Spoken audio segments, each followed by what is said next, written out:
Hello, young ladies and gentlemen. I'm Dr. Joseph Butler, your geriatric physician.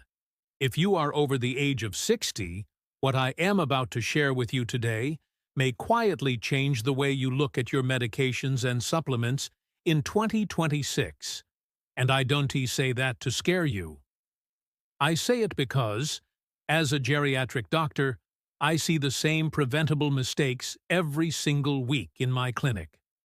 Mistakes made by intelligent, responsible seniors who believe they are doing the right thing for their health, but are unknowingly putting themselves at risk. In 2026, Americans over 60 are taking more medications and supplements than any generation before them. Some are prescribed by doctors, others are recommended by friends, family members, social media, or television. And many seniors assume that if something is sold over the counter or labeled as natural, it must be safe. But here is the truth. After 60, your body processes medications and supplements very differently than it did when you were younger. What once helped you can now harm you. What once felt harmless can now quietly interfere with your heart, your balance, your memory, and even your independence. And most seniors are never properly warned about this. So today, I want to explain what is really happening inside your aging body, why medication and supplement mistakes are becoming more dangerous in 2026, and what you can do to protect yourself. Without fear, without panic, and without giving up treatments you truly need. Let me begin with something important. The goal of medication after 60 is not to take more pills. The goal is to stay functional, independent, and mentally clear for as long as possible. And sometimes, fewer pills achieve that better than more. One of the biggest changes I see in 2026 is polypharmacy, a medical term that simply means taking too many medications at the same time. Many seniors are taking 5, 7, even 10 different prescriptions every day. Add supplements on top of that, and the chemical interactions inside the body become incredibly complex. Your liver and kidneys, which are responsible for processing medications, naturally slow down with age. Blood flow changes. Muscle mass decreases. Body water decreases. Fat tissue increases. All of these changes affect how drugs circulate and stay in your system. A medication that cleared your body in a few hours at age 45 may linger much longer at age 70. And when medications linger, side effects increase. This is why in 2026 we are seeing more seniors with unexplained dizziness, fatigue, confusion, balance problems, and memory complaints, not because of a new disease, but because of medication overload.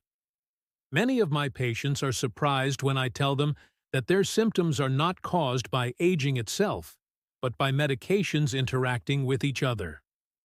Another growing problem in 2026 is the belief that supplements are always safe because they are natural. I want to be very clear about this. Natural does not mean harmless. Many supplements affect blood pressure, blood sugar, heart rhythm, and blood clotting.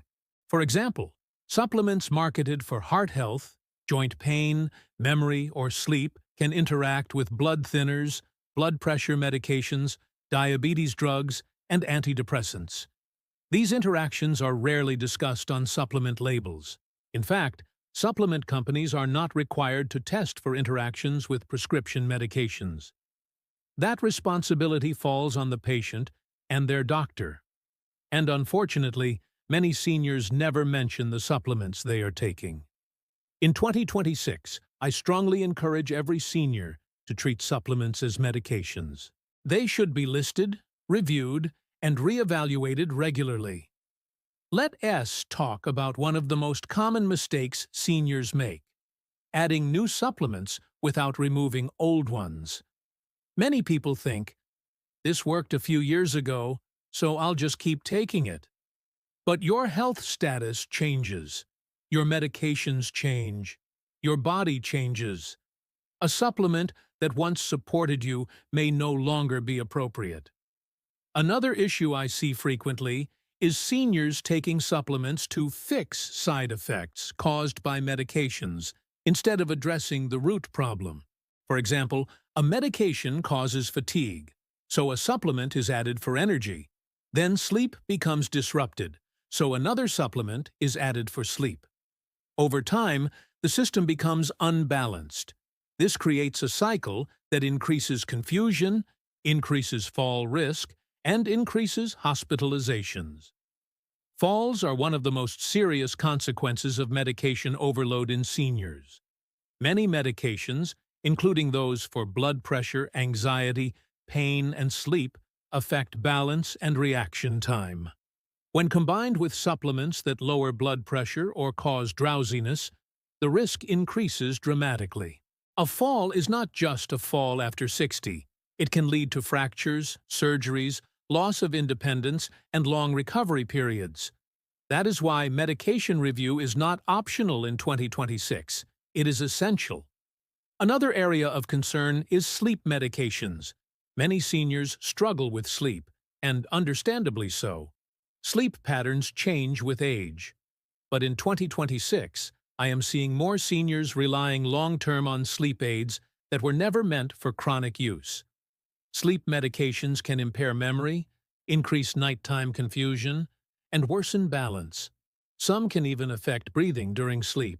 Often, better sleep comes not from stronger medication, but from adjusting timing, reducing stimulating supplements, improving daily movement, and addressing anxiety properly.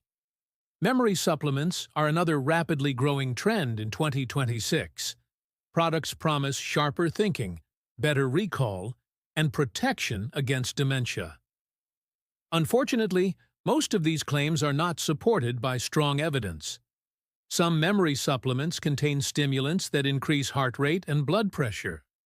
Others interfere with medications used to treat heart disease or depression. There is no pill that replaces sleep, movement, social engagement, and proper medical care when it comes to protecting the brain. Now let me address prescription medications, because this is equally important. Many seniors believe that once a medication is prescribed, it must be taken forever. That is not always true. Some medications are necessary long-term. Others should be reassessed regularly. In 2026, guidelines emphasize deprescribing, the careful reduction or removal of medications that no longer provide benefit or that cause more harm than good. This does not mean stopping medications abruptly.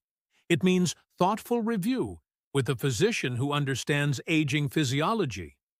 Blood pressure medications, for example, may need adjustment as weight, activity level, and kidney function change. Too low blood pressure increases fall risk and dizziness. Pain medications require special caution. Chronic use of certain pain relievers can affect kidneys, stomach lining, and cardiovascular health. Even common medications like antacids and acid reducers can interfere with nutrient absorption when used long-term. Another growing issue in 2026 is medication timing. When you take a medication can matter as much as what you take. Some medications should not be taken together. Others should be separated from supplements or food. Unfortunately, many seniors receive prescriptions from multiple specialists without coordination. This is why having one physician, ideally a geriatrician or primary care doctor, overseeing the entire medication picture is so important. Let me say something very important here. If you feel foggy, unsteady, unusually tired, or not like yourself, do not assume it is just aging. Those symptoms deserve evaluation. Your body is very good at signaling imbalance. We just need to listen. In 2026, the healthiest seniors I see are not the ones taking the most pills. They are the ones who understand why they take each medication, who regularly review their list, and who are not afraid to ask questions. They also understand that health after 60 is about function, not perfection. It is about waking up clear-headed, moving confidently, and living without fear of sudden setbacks. So what should you do now? First, make a complete list of everything you take. prescriptions, over-the-counter medications, supplements, vitamins, herbal products, everything. Second, review that list with your doctor at least once a year or anytime your health changes. Third, never add a supplement without asking how it interacts with what you already take. Fourth, be cautious of trends. If something sounds too good to be true, it usually is. And finally, remember that your health is not measured by the number of bottles on your counter. It is measured by how well you live your life. My goal, as your geriatric doctor, is to help you stay strong, independent, and mentally sharp for as long as possible. Medications and supplements can be helpful tools, but only when used wisely. If this message resonated with you, I encourage you to subscribe to this channel. I share honest, practical guidance designed specifically for adults over 60. And please, leave a comment below. Tell me, how many medications or supplements are you currently taking? I read and respond to many of your messages, and your questions help guide future videos. Thank you for trusting me with your health, and I'll see you in the next video. Join us on Healthcare Seniors. Amen. Be part of our community and watch the next video.